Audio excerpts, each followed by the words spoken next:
عظيم جاء من وحي.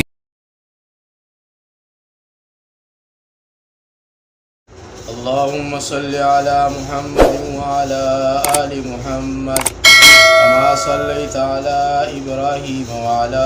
آل إبراهيم إنك حميد مجيد. اللهم بارك على محمد وعلى آل محمد كما باركت على إبراهيم وعلى آل إبراهيم إنك حميد مجيد. أعوذ بالله من الشيطان الرجيم. بسم الله الرحمن الرحيم. يا أيها الذين آمنوا إن تطيعوا الذين كفروا يردوكم على أعقابكم فتنقلبوا خاسرين. بل الله مولاكم وهو خير الناصرين.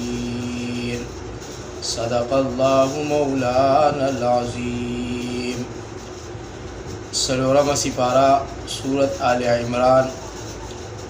آیت نمبر 149. دین مخ کی آیت مبارکہ کی اللہ رب العزت دا خلق ذکر فرمائلو چې کوم خلکو د الله د رضا لپاره جهاد فی سبیل الله کړو، د رسول الله صلی الله علیه وسلم مرګرتیا کړې و او ډېر حالات په هغوی باندې راغلي. الله رب العزت د هغوی د هغې حالاتو بدل په دنیا کې هغوی له ورکړی او په آخرت کې د هغې بدل دا و چې الله رب العزت دوی له حکومت ورکو او ډیر مال یې ورکو او دارنګې د دې په قبضه کې ډیر غلامان راغلل او ډیر نعمتونه ورته میلاو شول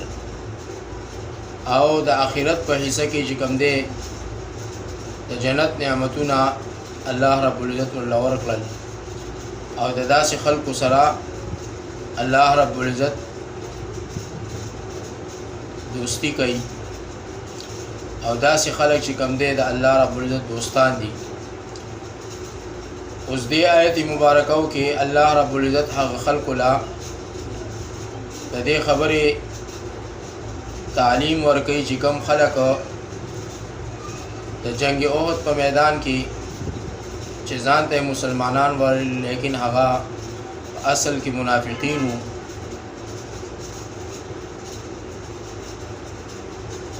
چې هر کله منافقین او مؤمنانو ته ویل چې پیغمبر صلی الله علیه وسلم خو شهید شو نو تاسو به واپس هغه پخوانی دین ته بیا راګرځئ. نو الله رب العزت د هغې په جواب کې ورته دا آیت مبارکه نازل کو چې هغه کسانو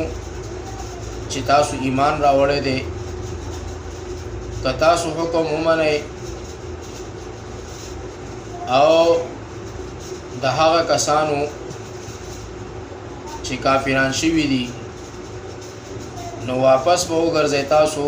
په پوندو ستاسو باندې، یعنی بیا به کافران کېږئ پس تاسو به وګرځئ زیانکاران یعنی نقصان والا. یعنی تاسو ته ایمان راوړی دی او تاسو به اطاعت د رسول الله صلی الله علیه وسلم کړی دی نو تاسو به د کافرانو خبره منئ او که د خپل پیغمبر خبره منئ. ځکه الله فرمایي یا ایها الذین آمنوا ای هغه کسانو چې ایمان راوړی دی ان تطیعوا الذین که تاسو حکم ومنئ د هغه کسانو یردو کفرو چې کافران شوي دي یردوکم نو واپس به وګرځئ تاسو علی اعقابکم په پوندو ستاسو باندې فتنقلبوا یعنی بیا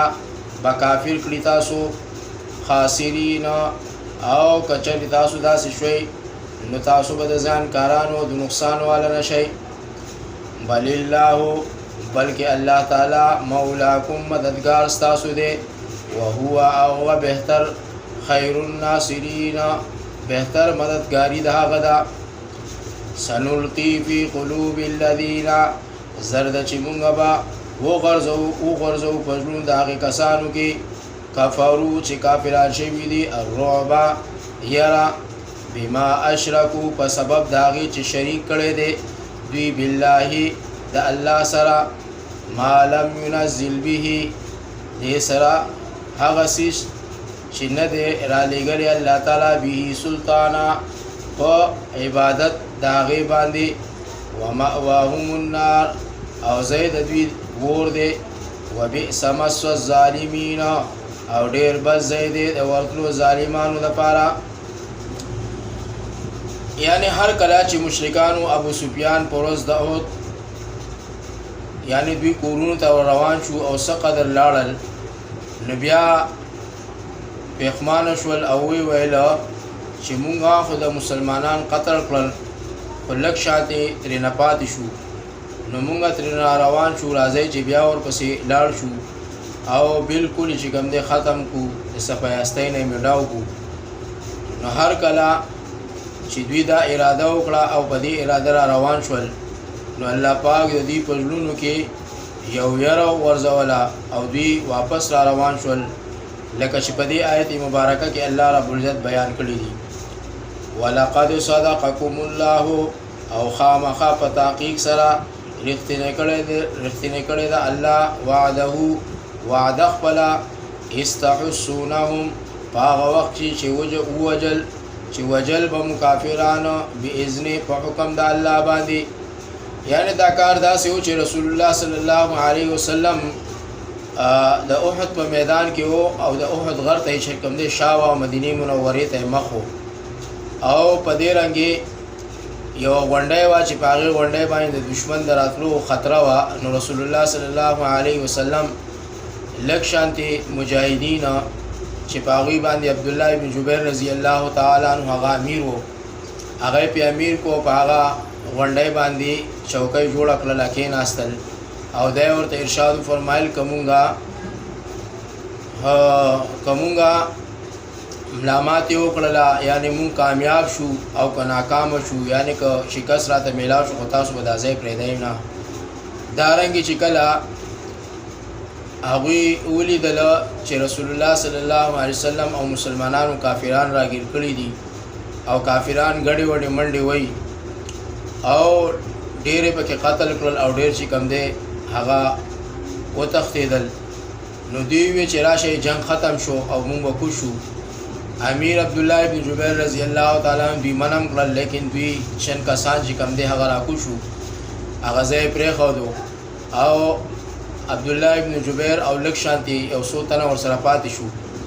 کافرانو چې دغه ځای ولیدو چېرې دغه خالي دی په دغه غاړه باندې حمله وکړله او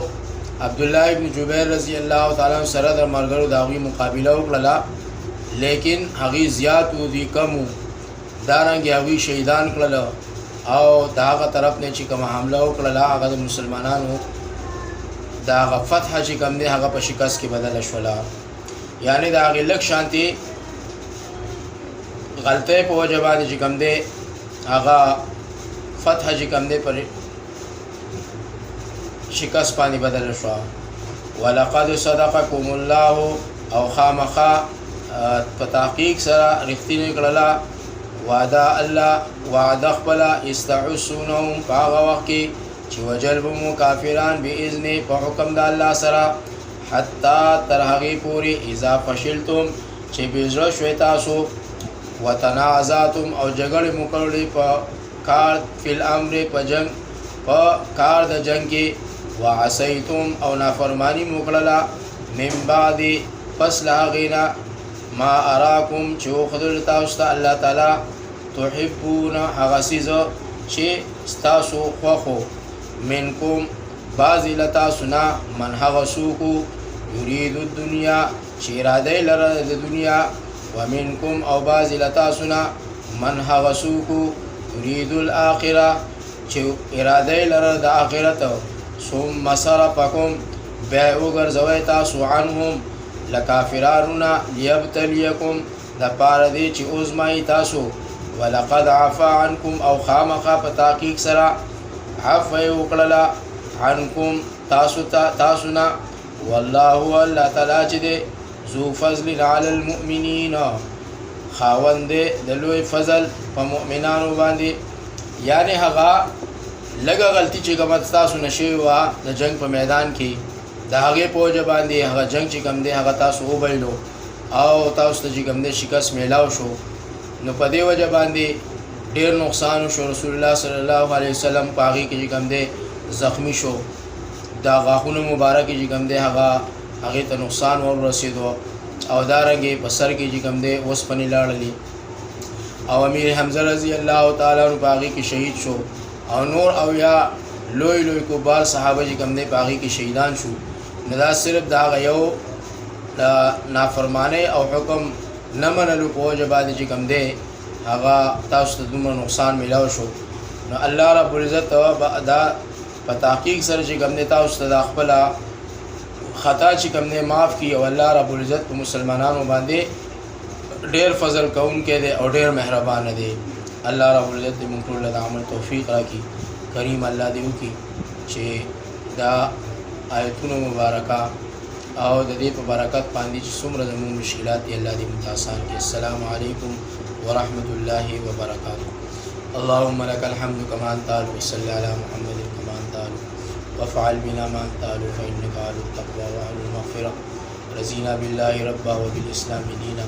وبمحمد صلى الله عليه وسلم نبيا ورسولا انت المستعان وعليك البلاغ ولا حول ولا قوة الا بالله العلي العظيم اللهم حاسبنا حسابا يسيرا اللهم لا مانع لما اعطيت ولا معطي لما منعت ولا ينفع ذا الجد منك الجد لا حول ولا قوة إلا بالله العلي العظيم وصلى الله على النبي الأمي الكريم وعلى آله وأصحابه أجمعين آمين برحمتك يا رب.